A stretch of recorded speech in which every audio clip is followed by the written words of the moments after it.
The UFC opens up its 2017 season with the UFC Fight Night 103 Rodriguez vs. Penn, which will be the second event held in Phoenix. The main event comes from the Featherweight division, where former lightweight and welterweight champion PJ makes his return to the company to take on Yair Rodriguez, who won the Ultimate Fighter Latin America.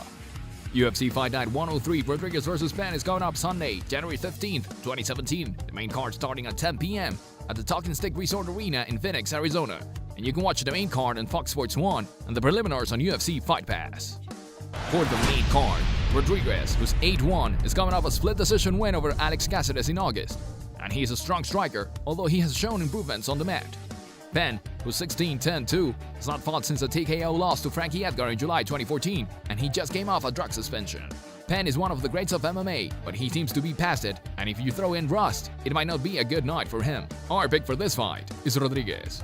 For the lightweight bout, both men are coming off losses, as Lawson, who's 26-12, lost a split decision to Jim Miller in August, while Held, who's 22-5, fell via unanimous decision to Diego Sanchez in his UFC debut in November. Held is a former Bellator tournament winner, but he did not show his full arsenal in his debut, and it will be interesting to see if he goes to the mat with Lawson, who is a great grappler. But Held is world class. Take Held with your betting picks in this spot. Our pick for this fight is Held. For the welterweight bout, McGee, who's 18-5, beat Dominic Steele in a unanimous decision in August, while Saunders, who's 27-2, submitted Jacob Volkmann in September. Both are versatile fighters, although McGee probably gets the edge in both striking and grappling. He should be able to pull this one out. McGee is the better option.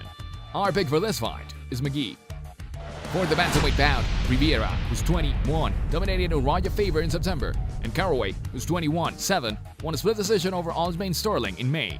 Caraway is a dangerous grappler with 17 submission wins, but Rivera has good enough takedown defense that should be able to get this fight standing up. Our pick for this fight is Rivera. For the flyweight bout, Moraga, who's 16-5, needs a win after losing a split decision to Matthew Nicolau in July for his second straight loss, while Pettis, who's 14-2, has won 2 in a row after a unanimous decision over Chris Gladys in April. Pettis is not as good at striking as his older brother, former UFC lightweight champion Anthony, but he is good enough for this division, and he can handle himself on the mat as well. Pettis should be the one who emerges with the victory in this spot. Our pick for this fight is Pettis.